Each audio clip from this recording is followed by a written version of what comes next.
Assalamualaikum warahmatullahi wabarakatuh. Halo semuanya, perkenalkan saya Nurul Wahyuni, mahasiswa Universitas Singapura Bangsa Karawang dari Prodi S1 Manajemen Fakultas Ekonomi. Di sini saya akan menjelaskan tentang teori kepemimpinan karismatik dan transformasional.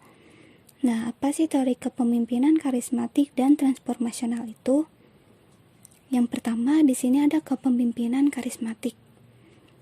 Kepemimpinan karismatik berasal dari kata Yunani yang berarti karunia atau gift, pemberian. Karis merujuk kepada seseorang yang memiliki kepribadian menarik. Konsep kepemimpinan karismatik ini dalam pandangan ilmiah dipelopori oleh Robert House. Sejalan dengan itu diperluas konsep ini oleh Buss.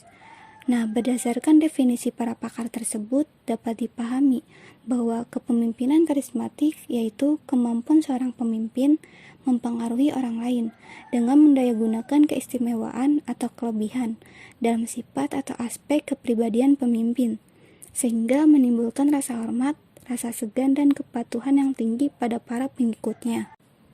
Karakteristik gaya kepemimpinan karismatik. Yang pertama itu percaya diri, memiliki perilaku yang dikagumi dan dipahami sebagai agen perubahan. Selanjutnya yaitu ada indikator gaya kepemimpinan karismatik. Yang pertama itu pembawa, yaitu mempengaruhi tingkah laku orang lain tanpa paksaan. Dan yang kedua yaitu daya tarik atau kemampuan untuk memikat. Selanjutnya di sini ada kelebihan dan kekurangan kepemimpinan karismatik. Untuk kelebihan yaitu menjadi katalisator untuk perubahan ke arah yang lebih baik, membangun energi positif, dan membangun komitmen yang kuat. Nah, untuk kekurangannya yaitu self-centered, di mana pemimpin terlalu percaya diri dengan karisma yang dimilikinya. Dan yang kedua tidak ada regenerasi, di mana pemimpin ini tidak bisa mewariskan gaya kepemimpinannya karena melekat pada pribadi masing-masing individu. Jika terlalu bergantung pada pemimpin ini, perusahaan atau organisasi bisa kehilangan arah dan mungkin saja runtuh. Nah, yang kedua ada kepemimpinan transformasional. Teori kepemimpinan transformasional pertama kali diperkenalkan oleh Byrne. Dari pemikiran Byrne tersebut kemudian dikembangkan oleh Buss. Dan selanjutnya ada menurut Usman. Sehingga definisi menurut para ahli tersebut, kepemimpinan transformasional dapat dimaknai sebagai kepemimpinan yang mampu mentransformasikan ide-ide perubahan yang visioner kepada anggota organisasi yang dipimpinnya, sehingga diikuti dan dilaksanakan oleh anggotanya untuk menuju suatu perubahan ke arah yang lebih baik. Ciri-ciri kepemimpinan transformasional yang pertama memiliki kepribadian untuk melakukan perubahan, dan yang kedua mampu membangkitkan semangat dan motivasi pengikutnya, dan lainnya. Selanjutnya ada komponen kepemimpinan transformasional. Yang pertama yaitu pengaruh ideal, yaitu kemampuan mempengaruhi bawahan tentang pentingnya nilai, keyakinan untuk mewujudkan suatu tujuan. Yang kedua motivasi inspirasional, yaitu kemampuan atasan mengkomunikasikan visi dan misi sehingga bisa menimbulkan inspirasi. Yang ketiga stimulasi intelektual, yaitu kemampuan pemimpin mendorong bawahan agar dapat mengembangkan kemampuannya. Dan yang keempat, yang terakhir yaitu pertimbangan individual, di mana kemampuan pemimpin memperhatikan bawahannya secara individu.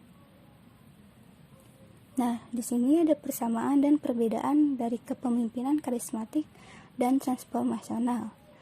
Di sisi persamaan, keduanya menekankan pada kuatnya peran pemimpin sebagai pusat perubahan, di mana pemimpin membangun visi dan menggunakan sebagai landasan untuk mempengaruhi dan menginspirasi pengikut. Sedangkan di sisi perbedaannya, pemimpin karismatik lebih menggunakan karisma dan pesona mereka untuk mengarahkan orang menuju perubahan. Sementara pemimpin transformasional menggunakan visi bersama untuk melakukan perubahan tersebut. Selanjutnya, di sini ada 4 hal yang perlu dilakukan atau dicontohkan sebagai pemimpin, sehingga dapat menjadi panutan oleh anggota timnya, yaitu jujur, memiliki visi, memberi inspirasi, dan juga kompeten. Di sini ada studi kasus dengan judul Pengaruh Gaya Kepemimpinan Transformasional Terhadap Kinerja Karyawan pada PT Bank Rakyat Indonesia, Kantor Cabang Ngawi, Jawa Timur. Dalam situasi dan kondisi diketahui, PT BRI Kantor Ngawi Jawa Timur memiliki satu pemimpin cabang yang pada prakteknya dapat mengendalikan semua kinerja karyawannya dengan maksimal, baik secara langsung maupun tidak langsung.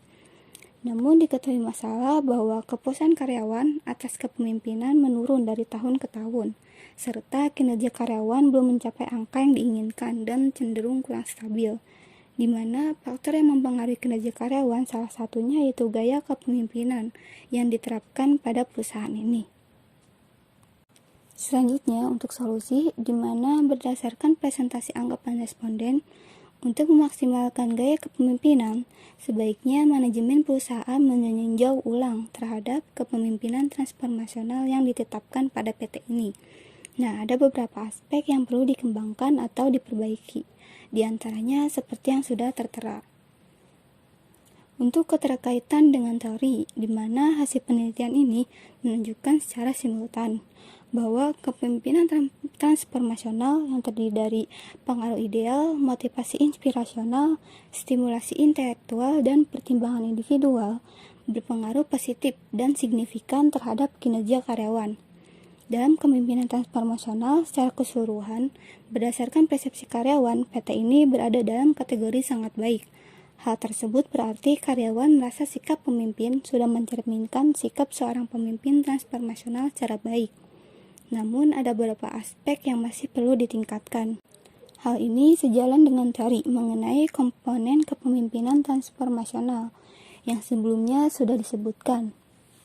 Nah, untuk aspek-aspek yang perlu ditingkatkan, yaitu bisa juga dengan menerapkan 4 komponen tersebut, seperti yang sudah dijelaskan dalam solusi.